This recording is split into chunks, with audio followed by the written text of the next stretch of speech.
are not personal. It is never about you. People don't always know how to communicate. People don't always know how to say the right thing. And this is where we start to slow down and we navigate around other people's belief systems so that we can find more momentum, more consistency, and be able to cultivate healthier relationships. So, piece number one, everyone is upset for a valid reason.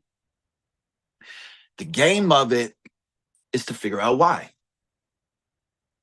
And the more that we learn about cognition, the more that you learn about how the brain works, you realize that people are going off of patterns, right? So if I felt disrespected as a child and somebody reminds me of that insecurity without even realizing it, this is where I can misinterpret their words and their beliefs. For example, several days ago, my wife and I were having a brainstorming session because we work together. And this lovely podcast that we're recording is one of those things that we're working on together. So we're having a conversation and she's communicating with me and she's telling me all the different beautiful ideas and concepts that she has in her intelligent, powerful mind because we respect and honor women.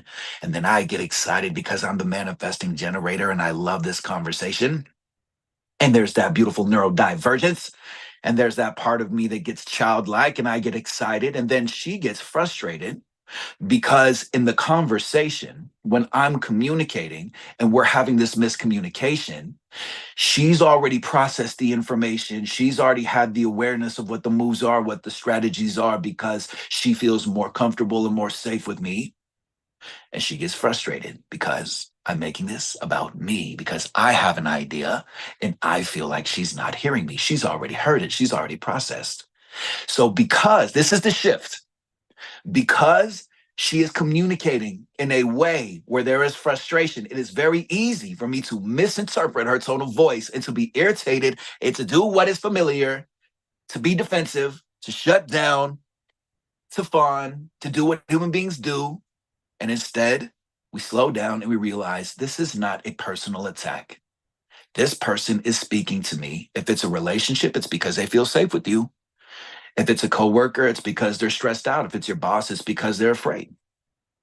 So the more that you understand people are upset for a valid reason, this gives you permission to identify how often you feel disrespected, how often you feel unheard, unseen, and not good enough, and go into that victim space and realize this person might have a bigger voice than you. And I call this Wizard of Oz syndrome. If you've ever seen The Wizard of Oz, you realize it was just a man with a big megaphone, and people thought it was this big, powerful wizard. It's not. It's just a guy with a megaphone, and it's the same thing for people who have narcissistic tendencies and for people who project anger and frustration, and the same thing for people who are passive aggressive. They are upset for a reason and they don't know how to communicate it. So you are upset for a valid reason. You are upset for a valid reason too.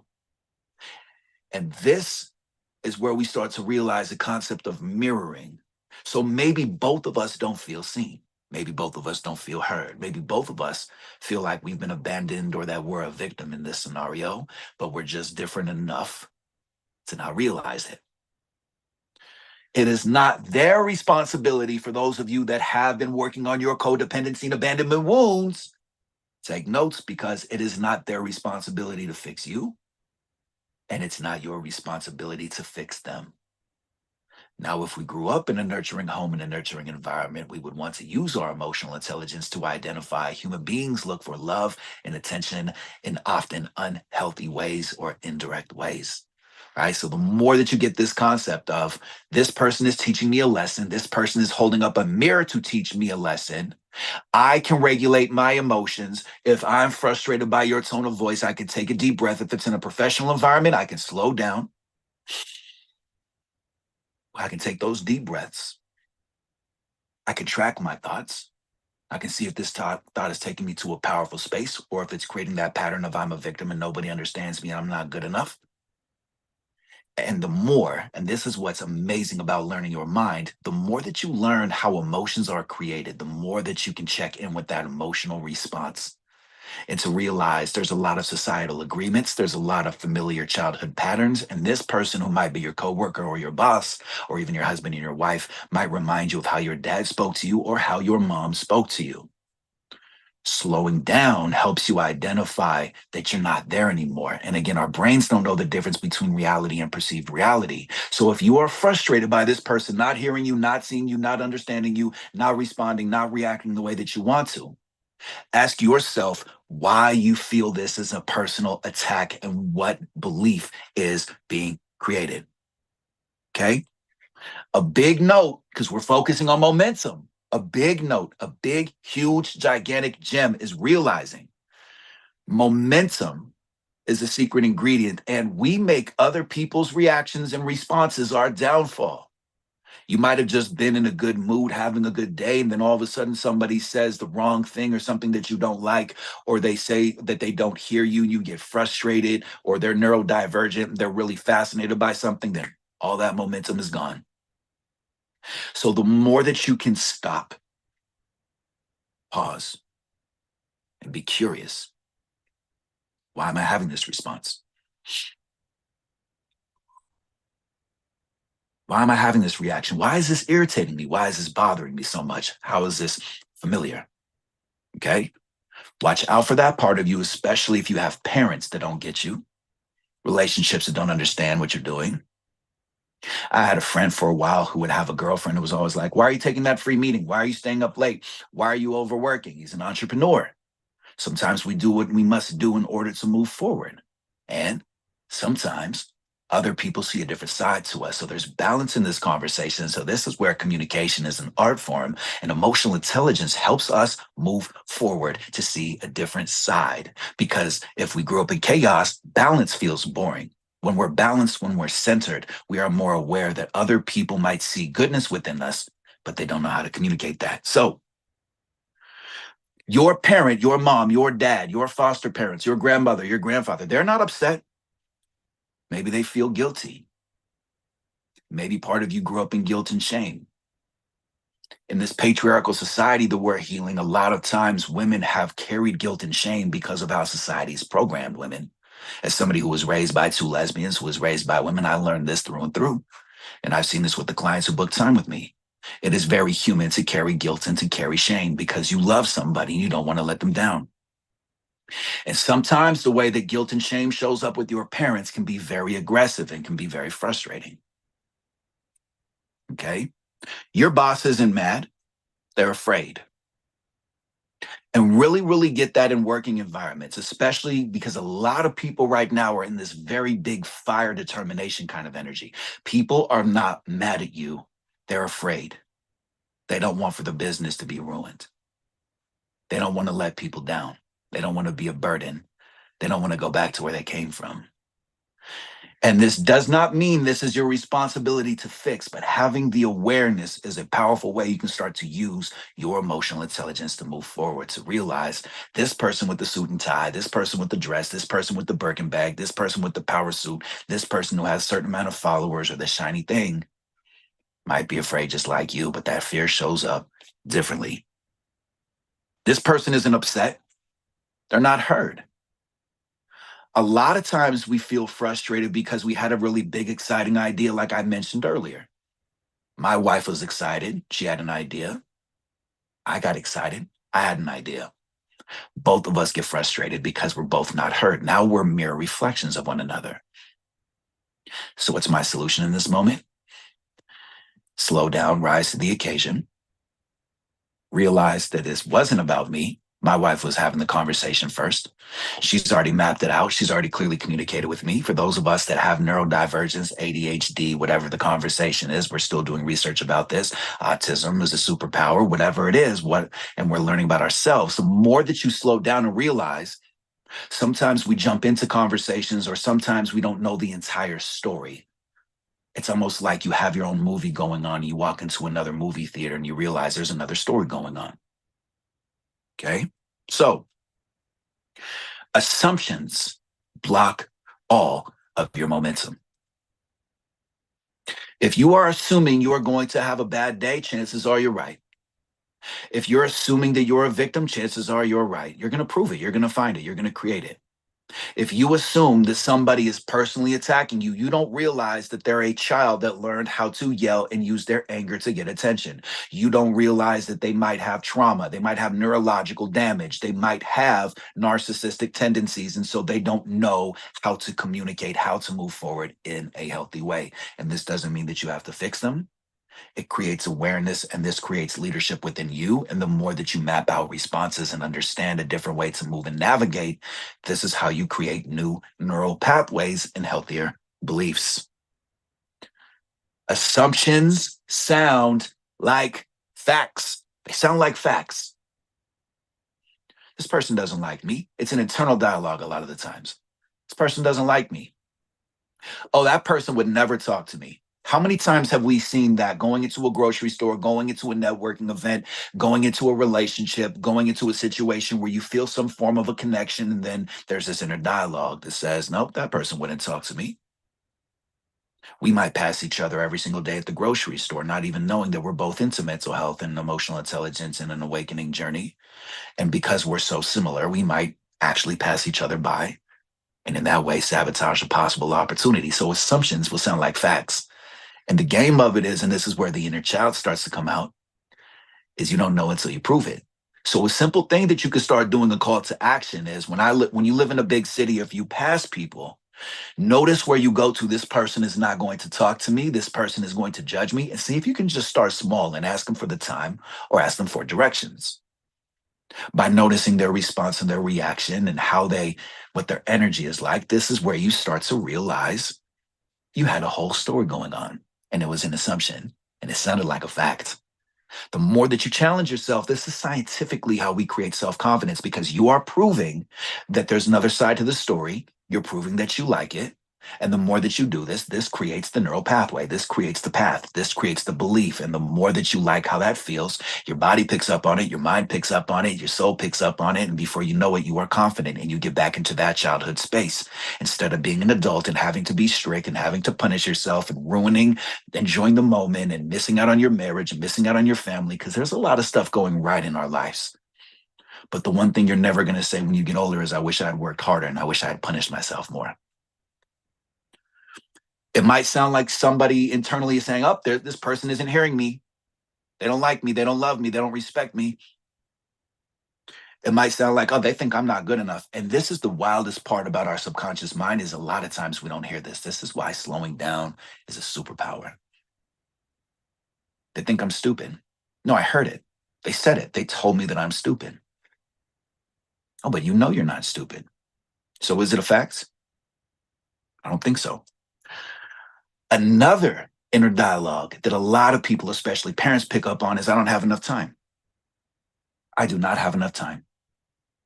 I never have enough time. I have to hustle. I have to work harder. I have to be more. I have to take care of my kids. The more that you're able to slow down and realize, wait a second, like my wife will tell you, if I want time, I'm going to the bathroom. See you later. Locking the door. Nope, not on the guest list. Not talking. Mommy's busy. If life does not provide you time, disrupt the pattern, find time for yourself, because you deserve to have time. And one of the things I've learned coming from poverty and being around circles of wealth is people who value themselves, regardless if it's financially, spiritually, energetically, metaphorically, emotionally, there's something that they know how to do. They want to take their time so that they can center themselves and slow down and really see all the different options. And when we come from poverty and when we're desperate, we never slow down because we don't have any options. So challenge yourself to see if you can slow down. And the more that you slow down, the more power you feel. And you'll also hear that inner dialogue that's guilty and ashamed. Pauses are for bosses. All right. So I want to ask some questions. And we have somebody from our beautiful soul family named Ann, who's on a Zoom call, is on the other side in just a little bit. And she's going to jump in. We're going to talk about one moment where we made an assumption. It might have been family, might have been a relationship, it might have been a work.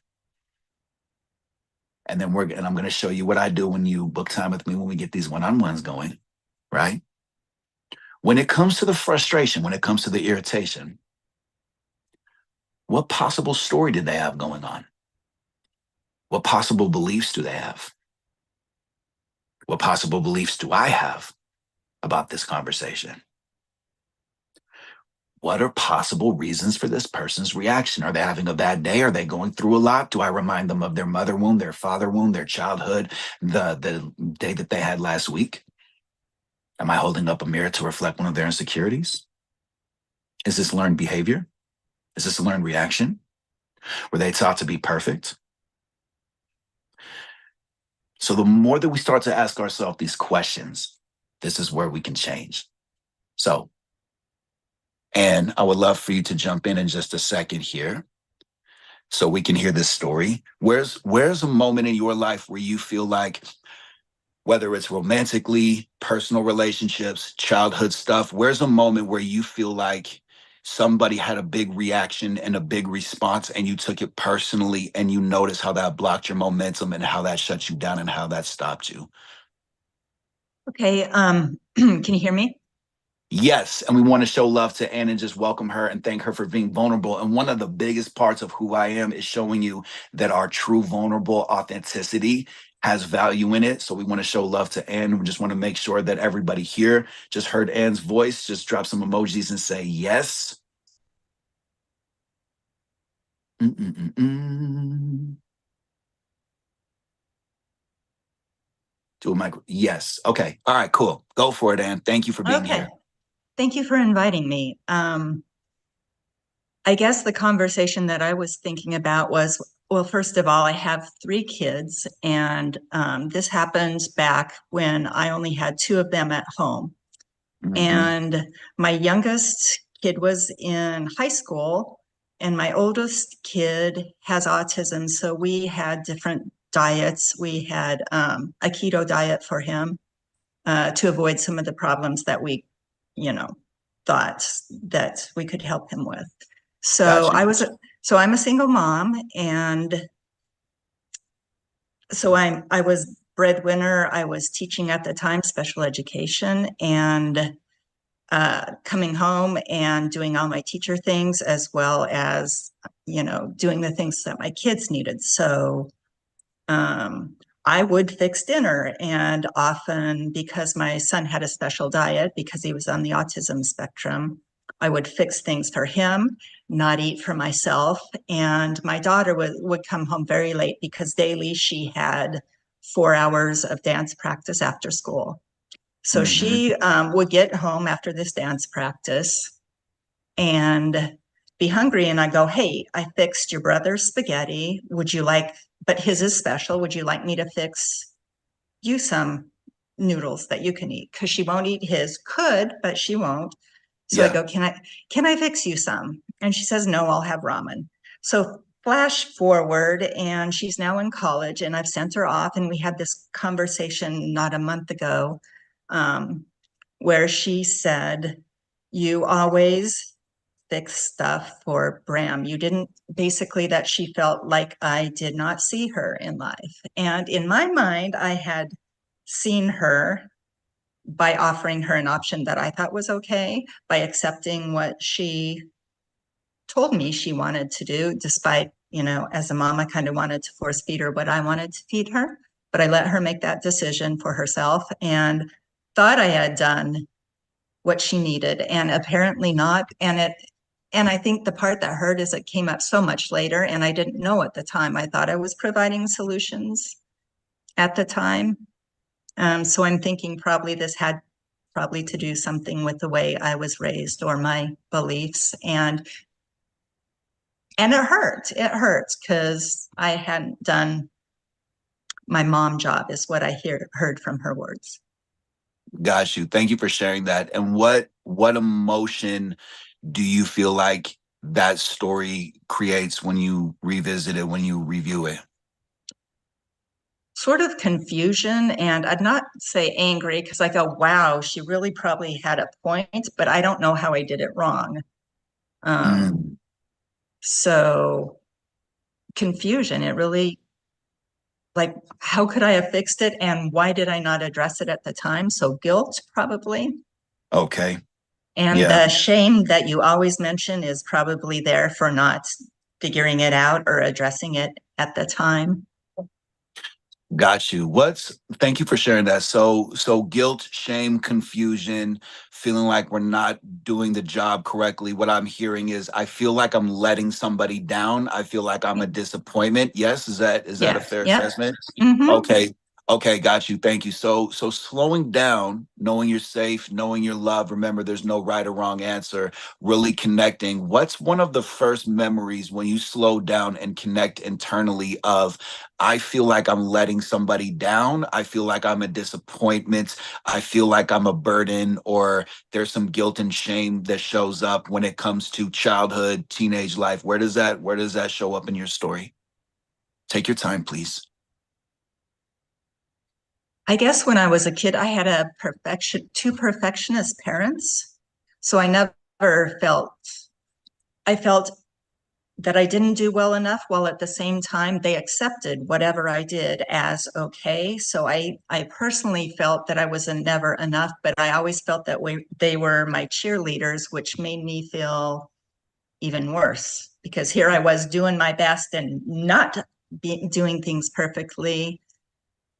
And, they cheered and yeehawed anyway.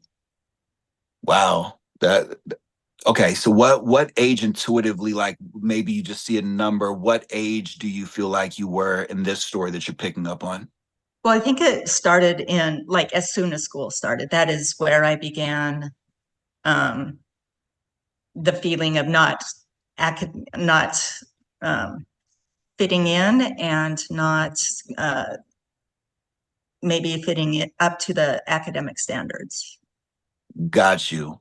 So if you were to slow down, because you have wisdom now that that child didn't have, you understand, for example, as a parent, how challenging it can be, right? Like how overwhelming sometimes life can be, and how we don't want to disappoint. We don't want to let down our children. And sometimes we don't always have the tools. We don't always have the information, right? Like when I was a teenager, I had a lot of hormones going on. There was different stories going on. There was development, character building things that were happening in my life. A lot of times there's not time, or society says it's not appropriate to talk about. So if you were to go back, and again, I want for you to take time, maybe more time than you're used to, slow down, eyes open or eyes closed, take a deep breath. If you notice any physical feelings in your body, let yourself know that you're safe. Nobody's judging you. Mhm. Give permission for the emotions to show up. Go back and see if you can tell her the news story that our parents have fear. They don't want to let us down. They're being hard on themselves because they feel guilty. And see what that child says. See if you can hear her story. See if you can hear her sadness or her anger or her frustration. And remember, our brains don't know the difference between perceived reality and what reality actually is. So give permission for emotions to show up. And if there's any blocks, if there's any, I don't hear anything, call it out, let me know. I'm just here to be in this space with you. Take your time and see if you can tell her that new story, and let her know that she's safe now to tell her side of the story. And take your time, please.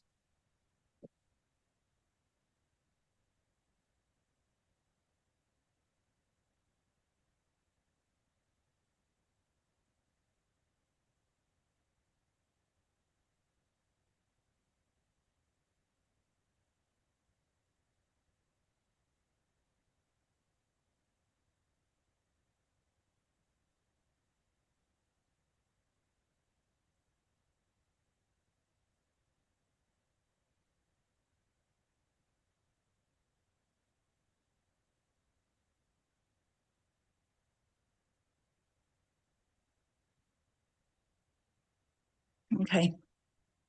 What did she say to you, or what did you pick up on? Picked up on that we're both busy. And I was hustling, being a teacher and doing my thing. And that she was busy, but that she was busy too. Mm, mm, And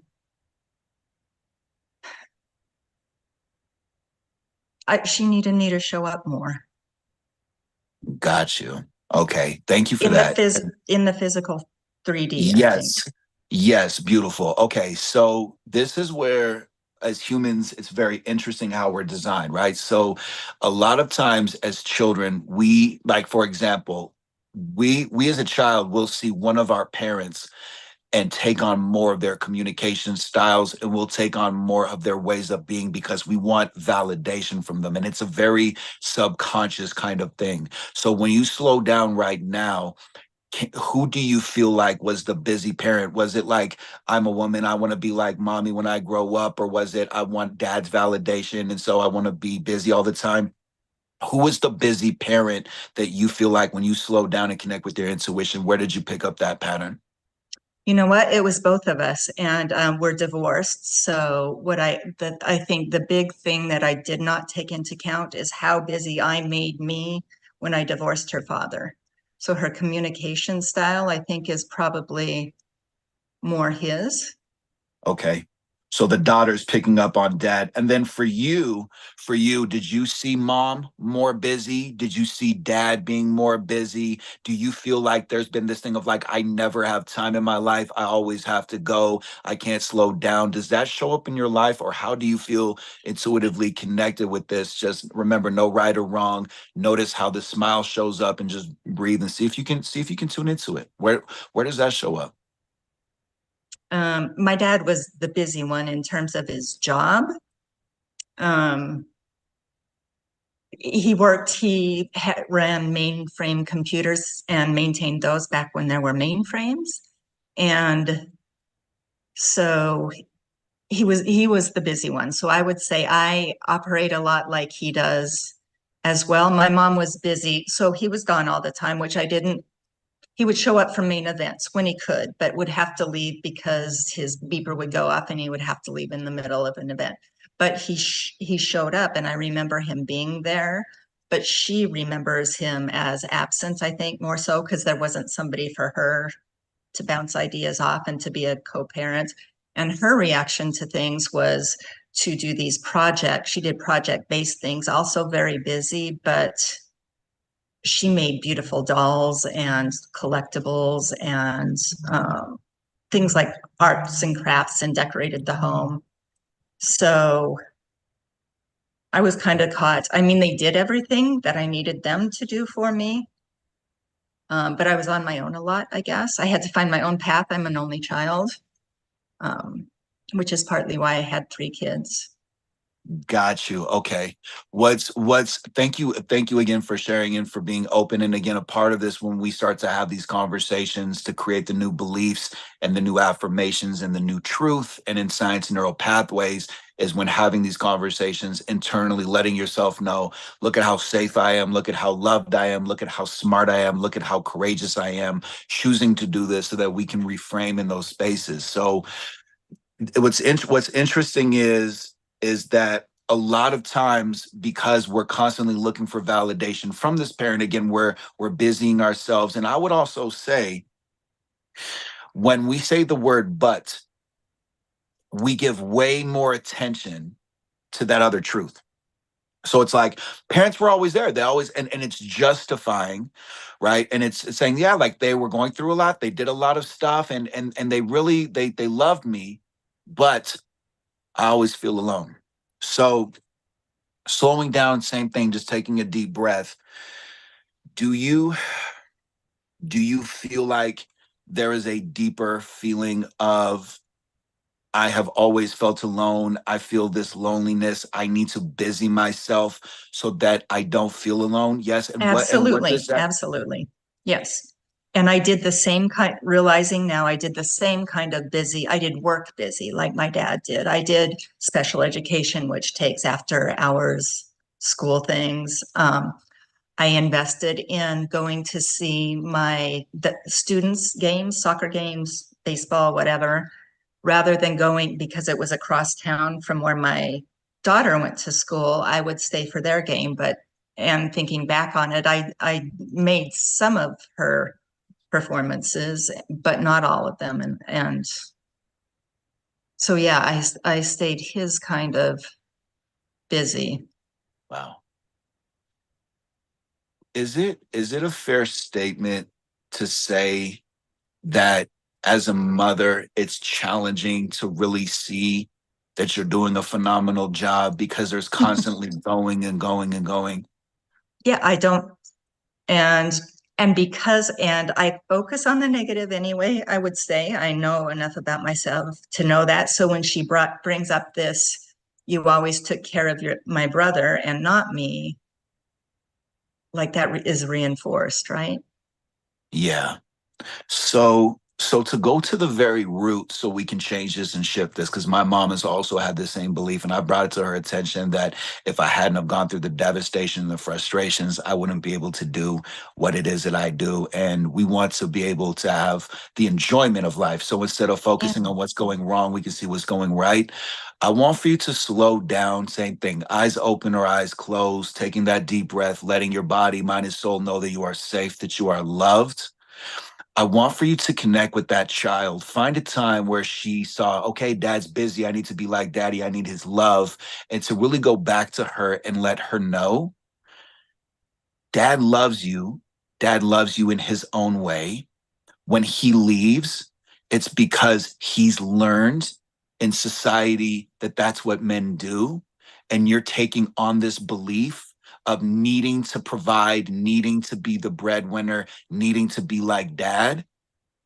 And I love how much responsibility you're taking, but you don't have to do this anymore because we're not there anymore. We're actually in the future. And this belief of having to busy ourselves and hustle and go all the time is actually blocking our happiness. And it's time for you to play because you're safe and we can enjoy life now. I want for you to find some way in your own authentic communication style. And remember, you're the mom and you're also the mom for her, for that child that is you. So be very nurturing with her. And if there's any blocks or any resistance, call it out. Let me know. I'm here. And again, if there's any sadness or any anger that shows up, give her a chance to speak, give her permission to feel and to release, and let that smile relax and know that you're safe and you're loved. And just take your time and tell her that story and see what shows up. Just tell her the new story that she doesn't have to carry this. And it's time for her to let this go and see if she's ready to let it go. Because sometimes it can be scary to let go of this definition. Take your time, please. So is it an apology? It's being able to go back to her to be very graceful and say, hey, do you see how you're taking on dad's belief of you have to go all the time and you have to busy yourself? You're going to take this with you when you get older because you want dad to love you and you want dad's validation. And dad loves you in his own way, but he doesn't know how to show that in the way that you know. And if we keep on taking on this belief of I have to be busy, it's going to affect us in adult life. And so I appreciate how much love you have for mom and dad. It's time to release this. It's time to let it go. Where are we hiding this belief? Where is it in our body? It's time to let it go.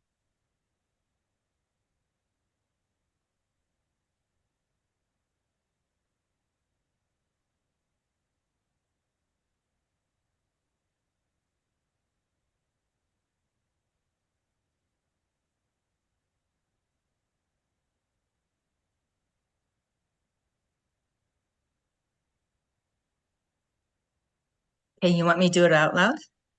You can do it internally. A lot of times it helps us to really connect internally. And if there's any blocks, just let me know I'm not hearing anything. Or if there's any sadness or anger, hear that internal dialogue. Sometimes it can be very, very confronting and it can be almost degrading because we're taking on other people's beliefs. So just really be that nurturing parent and be that nurturing adult and that caretaker to say, hey, it's time for you to release this and let this go and you can relax now. You can rest. You're safe now. You're not in trouble. And see what she says. Take your time.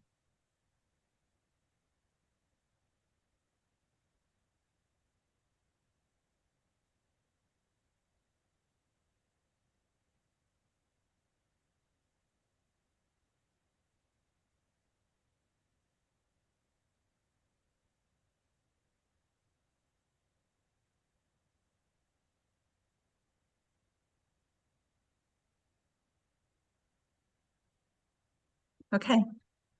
What did she say? Was she open to it? Was she scared to let it go? What what was her experience? She was good. Um, she was good, and she also understands what the consequences can be as an adult if she continues those beliefs of her father, if she holds on to those same things, if she becomes her father. Mm, How it's not going to be successful when she has kids of her own, but that he does it because he loves her and he thinks that's what's best.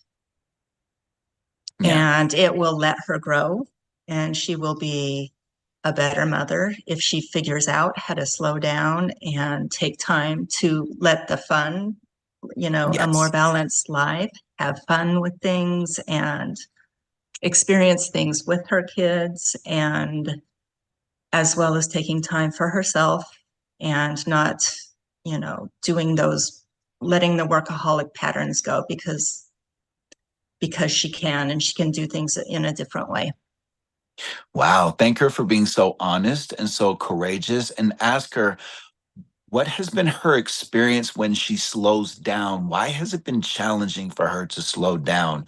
Has she not felt safe? Does she feel guilty if she slows down? Or were there mean words, or was there frustration from her parents that she looked up to when she slowed down? What was her experience? Why has it been challenging for her to slow down, so that we can really understand the story around slowing down? Take your time, please. Oh my, I know that immediately. My own slowing down is I process things slowly. And likely now that I know that I have two kids on the autism spectrum, um, that probably factors in. So I go faster because I'm slow naturally. Oh, And I don't take the time to think before I say it or to think through it. Um, wow. but I'm trying to get better at that. That's a goal. Yeah, she's That's doing got to it. She's change. doing it. Was so in school and in life, was she shamed because she had a slow processing speed? Actually, I think kind of the opposite. I was giving sort of special privileges because my mother was, one thing she was is very involved in school. So I actually think I got special privileges because some kids, like when I became a special education teacher, the kids that needed more help got more help. And I was like being in a normal classroom and having this and no diagnosis. I think I was actually giving some special things, which of course I thought I didn't deserve. Oh, that's interesting. Oh, so what?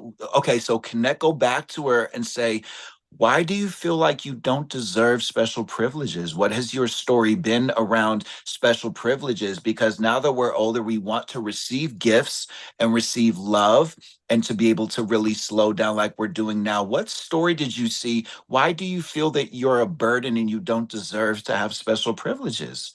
Slowing down is something that's important for us. Take your time and ask her this question and see what shows up, please.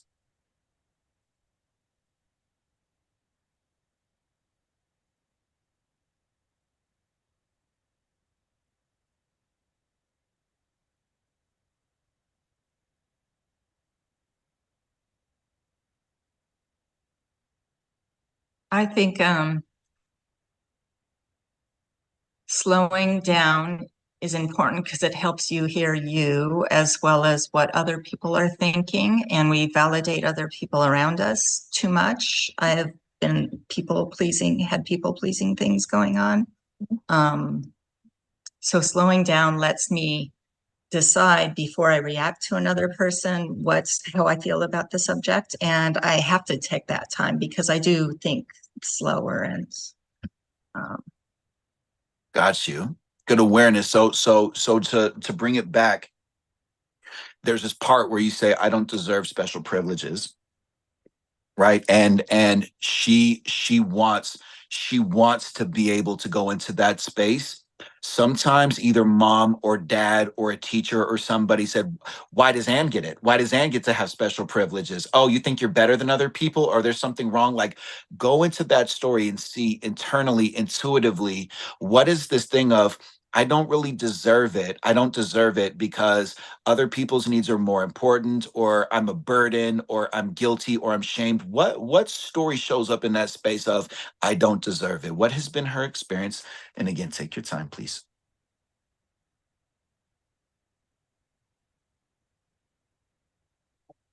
My experience is, well, when it was a specific, tied to a specific incident, and I thought somebody qualified, a better speaker deserved it, and thought I was given the opportunity because I wasn't for a growth point.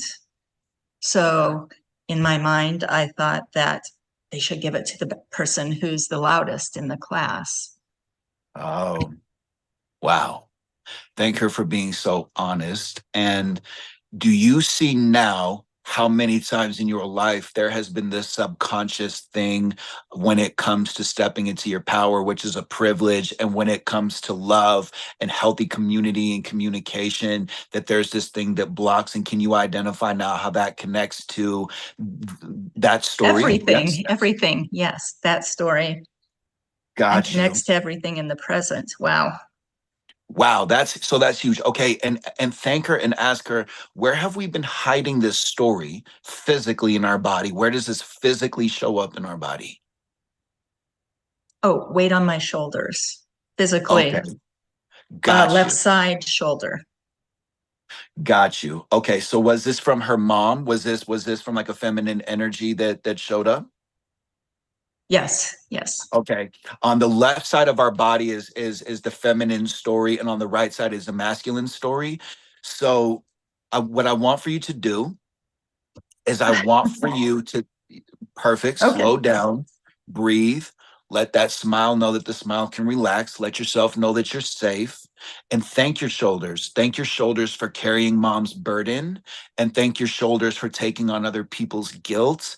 And bring that sadness and whatever emotion shows up to surface into the spotlight to let them know it's understandable, that it's too, and that we're carrying all of this burden, and to thank those shoulders for being so strong and let the shoulders know that it's time to release this story, and that the shoulders can just know that they can relax, and it's our time to relax, and see if there's anything that you hear intuitively that shows up in that story. Shoulders, thank you so much for carrying this burden. Is there anything that you need to share with me, or anything that you need to say so we can release this burden that we've been carrying? Take your time.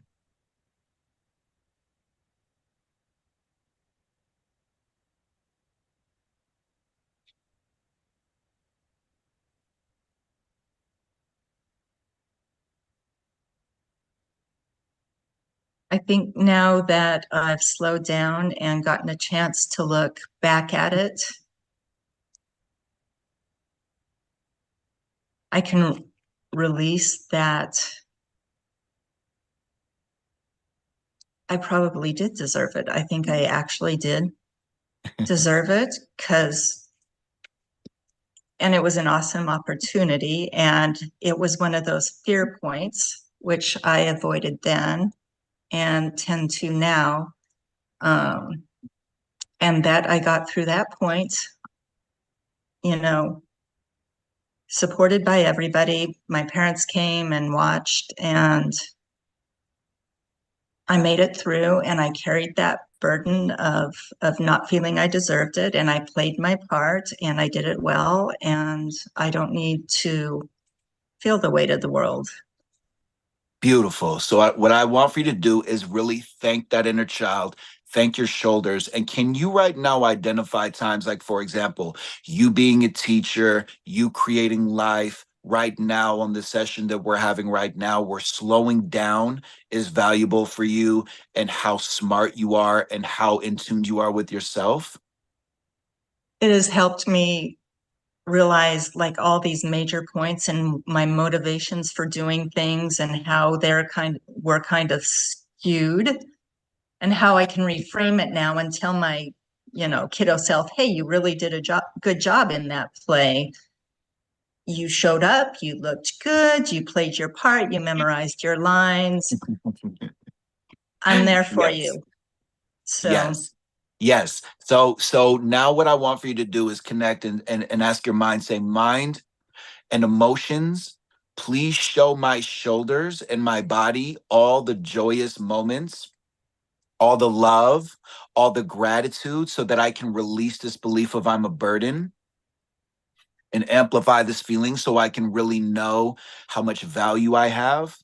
And see if you can catch all of those moments, tune into it, turn up the colors, turn up the brightness, really see like you as a teacher, what a difference you made, parents who thanked you, how you slowed down, how you created life, moments where you slowed down and you're learning about mental health and emotional intelligence. Connect with that inner child, show her this new story, show her the value of slowing down and how she can rest. And when she recharges and when she rests, then she can find better opportunities and play and have fun, and just take your time and see if you can really tune into that feeling. Thank you, shoulders. Can you please show my shoulders with how much joy I have and the feeling of joy and love so I can release this feeling of being a burden, and show me the value of slowing down and how good it feels.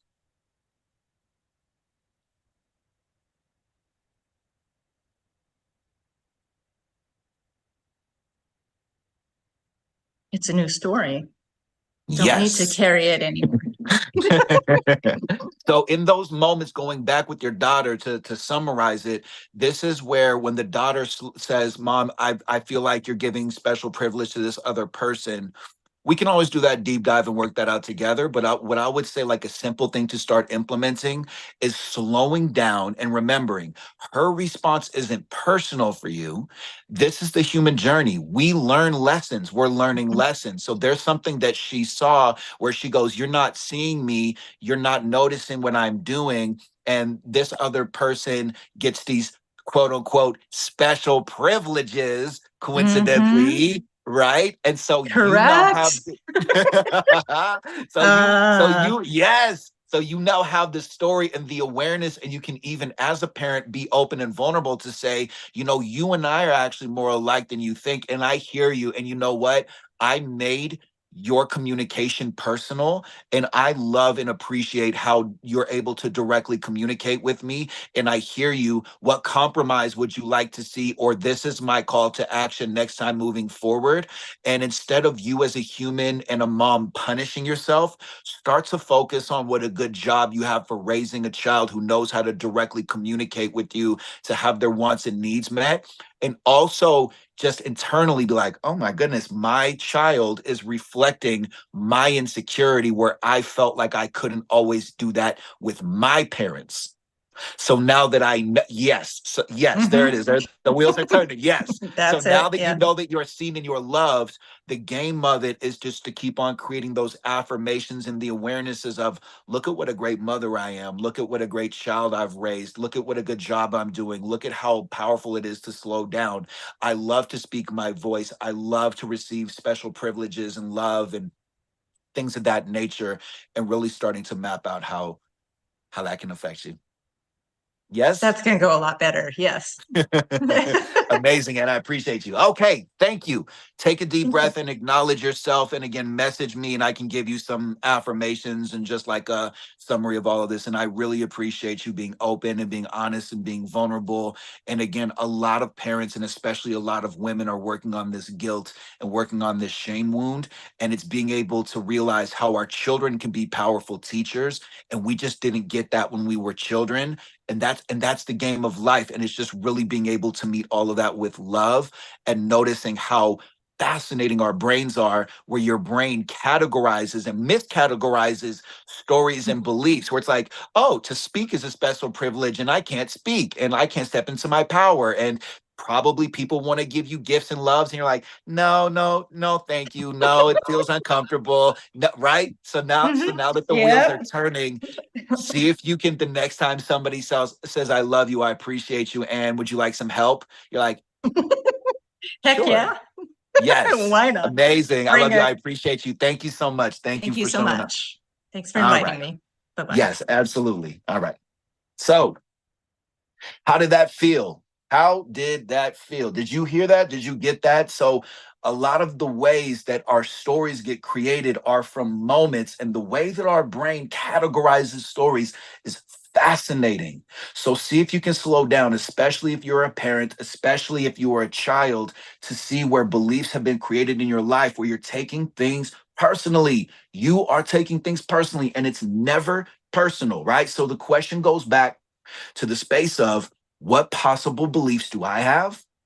What possible beliefs do they have? Like maybe mom's having a bad day. Maybe dad's having a bad day. Maybe you're mirroring the belief of, I deserve to directly speak, and this other person was told to be quiet, right? What are the possible reasons for the reaction? Sometimes, like my wife will tell you, she's finally around a man who can honor her because it hasn't always been her experience. So when she and when the stepchildren, when the children that I'm raising speak to me and tell me that they don't like something, it's not that I'm failing as a father. It's actually the opposite. It's that they feel safe with me. That gives me permission to acknowledge myself and to see things from a different side, right? Sometimes people need for things to be perfect, or sometimes people just don't want to let you down. All right. So watch out for that part of you that says, I need to be seen. I need to be heard. I need to be loved. I need to be liked. I need to fit in. I need to succeed. I need to prove people wrong. I need to stay employed. I need to have family. I need to stop hurting. And what we're learning how to do is remove these filters of neediness, of desperation, of invalidation, frustration. It creates this negative ripple effect of, when this boss is disrespecting me, it's personal. When I don't get paid, it's personal. When this person says they don't want to be in this relationship with me, it's personal. Versus getting into a space of flow, getting into a space of, you know what? My new mantra when I had the last job that I had was, this person wants to fire me, thank God, because better people are coming. The more that you're able to find a healthier perspective about your life, instead of, I don't like this, there it is again, my car broke down, there it is again, this person gave me this, there it is again, nothing ever works out for me, and being frustrated, and you watch other people, quote unquote, pass you by.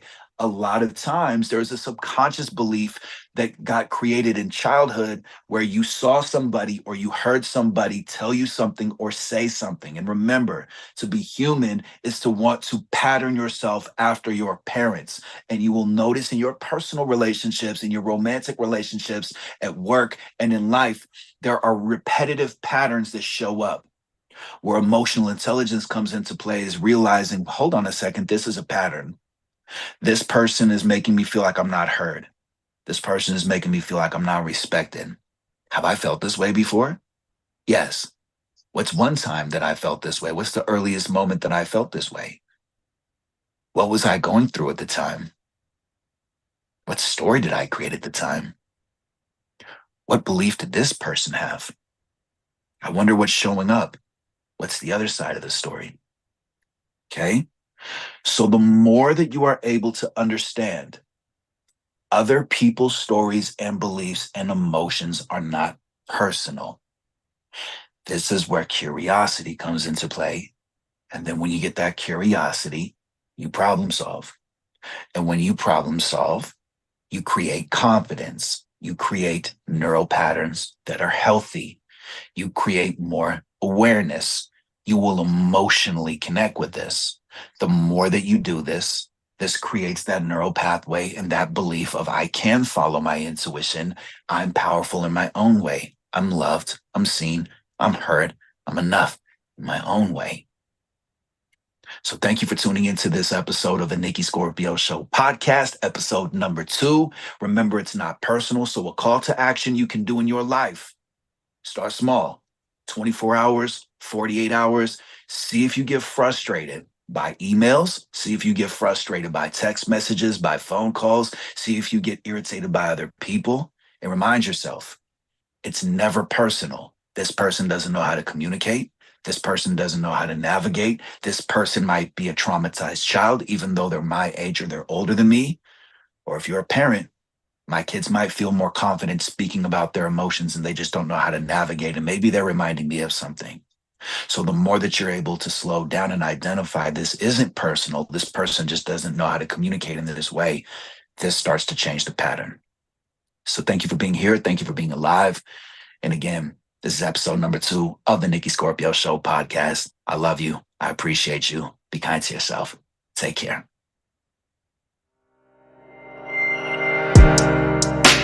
All right.